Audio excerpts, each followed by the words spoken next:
How much time do you spend in technologies, like cell phones, tablets, iPads, etc.? Have you ever considered that this can be a problem for you and the people around you? In a digital era, many things are easier with the use of technology.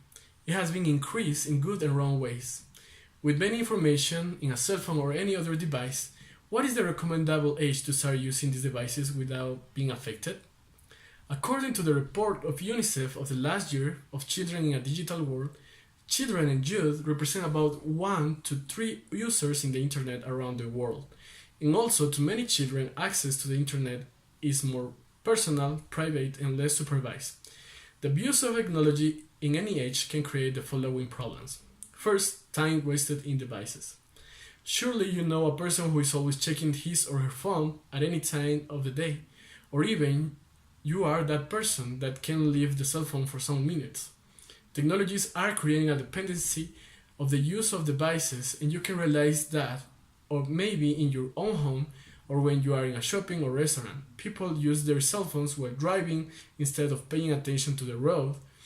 People having accidents because they were checking their Facebook account or Instagram instead of looking around. Those are a few of the many situations people are living right now. Nancy Collier, in her book The Power of Us, says we are spending far too much of our time in doing things that don't really matter to us. We need to remember that connections with real people is what makes us grow like humans. Collier also observed that most people now check their smartphones 150 times per day, or every 6 minutes. And to add, 46% of our smartphone users now say that their devices are something they couldn't live without. The second problem is the pressure for social media. Passing so much time in these devices means spending time in social media as Facebook, Instagram, Snapchat, and YouTube. The results living a life in our digital world. In the digital world, people often make things that in the real life they wouldn't do. People make harsh judgments, comparisons that can lead to big problems as depression.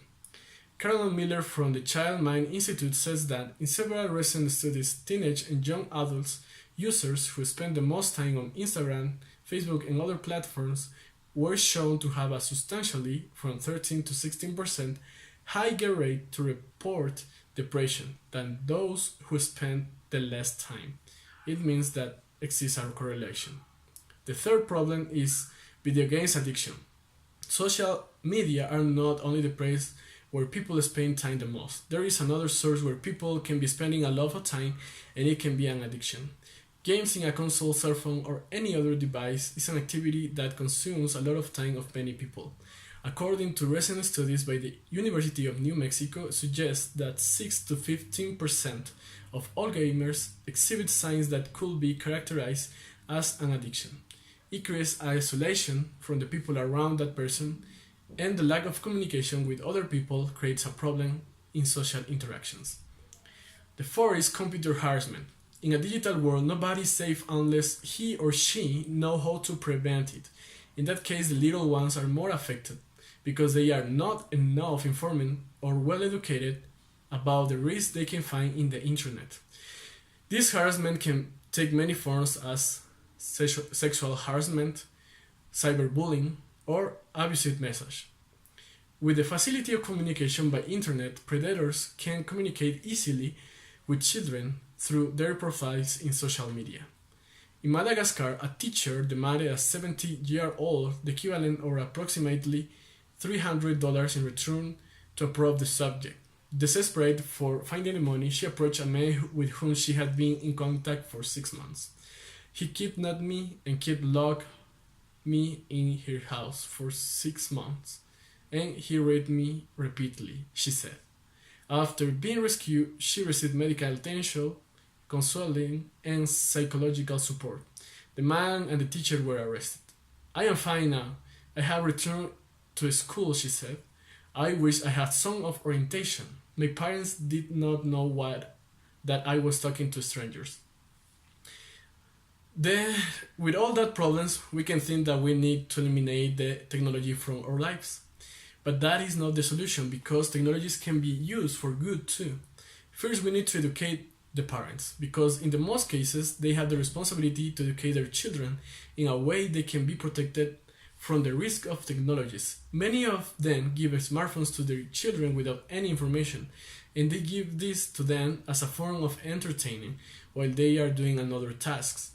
The American Academy of Pediatrics recommended to introduce these technologies after 18 months of life, and after that time, take the control over the time they and their children are spending in it. Parents must create outside activities where the children can interact with other children and be in contact with nature. Parents must create rules at home about technologies like how much time they will be on the cell phone, watching TV, playing video games, etc. And also workplaces they can't use these devices. And the most important part, to inform them the risks they can find on internet. A friend of mine made some rules to her family after she realized it was consuming a lot of their interaction as a family. She created a set of rules to their family to help them to be more connected the most important times during the day, like no smartphones during the meals, breakfast, lunch, dinner, even if they were eating outside. 45 minutes of TV, watching videos on YouTube after making all of their homework. Also, she with her husband take the time to explain their children about the risk of technologies and how they need to act in front of the many situations they can face on the internet. Now, she had more time to be with her kids, and it helped her to know many things about them she didn't realize before. That interaction helped the family to eliminate the dependency of technology. Now their kids are more aware and they are willing to tell their parents with confidence problems or concerns they have with the use of technologies. As I said before, there are so many risks involved in the use of technologies. At some point, technology has the power of our time. I invite you to take precautions and organize your time to invest it instead of spending it, and to help others to be informed about the topic. Many children, young men, and women will be protected if we act now.